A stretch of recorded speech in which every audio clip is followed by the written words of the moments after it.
Donna never considered her career as just a job, but devoted her significant intelligence and analytical skills to advancing and improving the knowledge and understanding within the library and family history spheres. Her excitement and energy was limitless, and she shared her knowledge and understanding with her colleagues, fellow genealogists, and friends both near and far. Her correspondence was international in scope, and her network of resources was significant. She had a touch of the dramatic when presenting her views and ideas to others, and was comfortable speaking in any setting and to any audience on subjects related to her passions.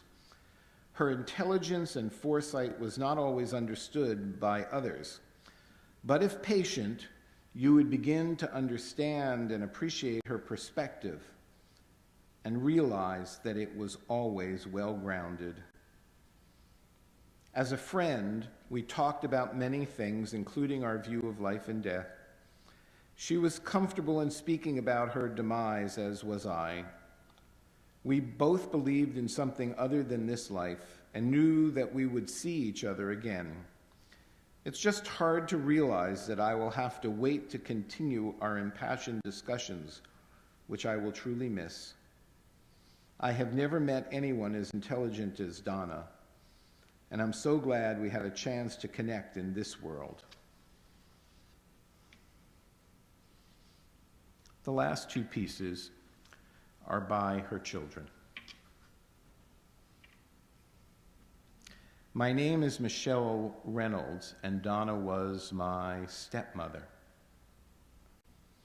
I want you to share these words.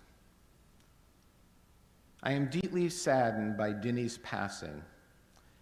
And that being said, I don't want to focus too much on her illness in how I remember her. I want to instead focus on the way her eyes would light up when she was in the position of teaching something new to someone. When she got into a topic, she was so learned you almost didn't mind that she went into the minutiae of it all. For me, it was her eyes and the energy and her voracious appetite of knowledge shone through them.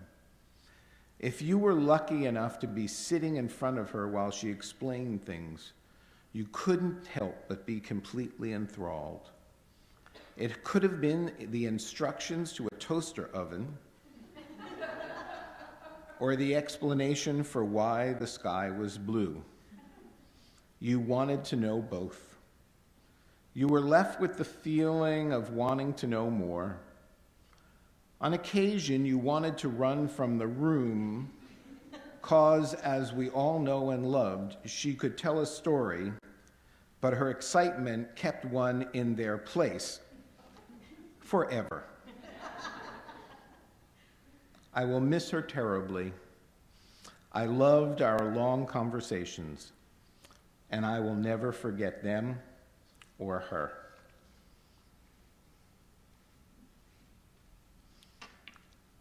How can I begin to honor with the right words the woman who made the life-altering decision to give me up all those years ago, who made it possible and relatively easy to find her and my dear father, Joseph, 26 years later when I was ready, who would almost instantly become my best friend and mentor, helping me grow up all over again, who welcomed my sisters as her own daughters with so much grace and tender care she endeared them to her forever, and holds almost as a lofty place in their hearts as their own beloved mothers, and who lovingly cared for my father through to his last breath.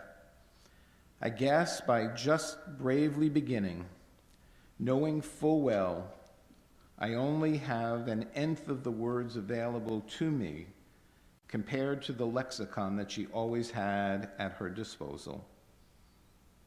She appreciated and had a vast knowledge of art, music, literature of all kinds, from Klee to Sorel to Matisse, from Miles Davis to Stravinsky to Miriam Makeba, from Zora Neale Hurston to Ezra Pound to Ann Michaels, and on and on and on. She shared this vast knowledge in her accompanying texts and albums and artwork with any and all who would listen. She taught herself to play guitar and then taught others. She taught herself to sew and knit, expertly, of course. She was a mean tap dancer as a young girl and became an even meaner tap dancer throughout her 50s. She said she would have much rather been a big, beautiful, black and powerful woman playing funky blues on the piano. She had an incredible ear for any and everything, especially bird calls, which she could distinguish and then mimic exactly, then of course guide you through such a Dinbergian bird catalog, from robins to geese to the scarlet tanager, that, like it or not, you would find yourself automatically scanning the sky and every shrub for interesting species for the rest of your life. She could be exasperating, no doubt, with how right she was virtually 99% of the time, only saying when you were awestruck by the depth of her understanding on any given topic, "I'm just a holistic learner, that's all. I can't just learn a piece of something. I have to know the whole thing." I've loved and learned from every whole thing lecture she has ever given me, although many times I wish for a special light or a siren to go off over my head when my eyes started to glaze over mid-symposium, so we could pick up later where she had left off. She was a terrific read, but not a great social cue reader. For someone so tiny, she was huge in my life and in the life of others. Even if you met her for just an hour, you never forget her or her enthusiasm for everything and everyone, including whoever the heck you were whom she just might have met. Although you might have thought to yourself, "Who the heck is this lady?" deftly bulldozing her way through the library of my mind, if it's even possible, and then having the audacity to add an extra Donna Dinberg wing, which would become your favorite place to be, after a systematic reorganization of the jumble in there you used to be quite proud of. She called her last illness her cancer playground, where she would play rousing and successful bouts of whack-a-mole with each progression. I'll always think of her world as her playground, with an ever-expanding sandbox where all were welcome to build their castles. Of course, it had to be according to her specs.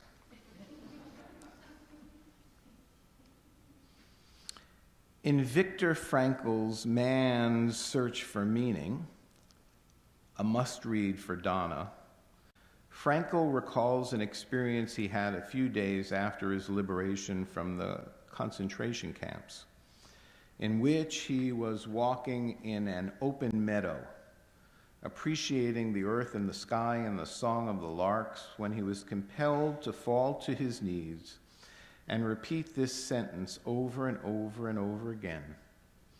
"I called to the eternal from my narrow prison, and God answered me in the freedom of space. And so, my momentous mom, fly in the freedom of the eternal's awesome space, where I'm sure, as you told me earlier this year, every day is a charm."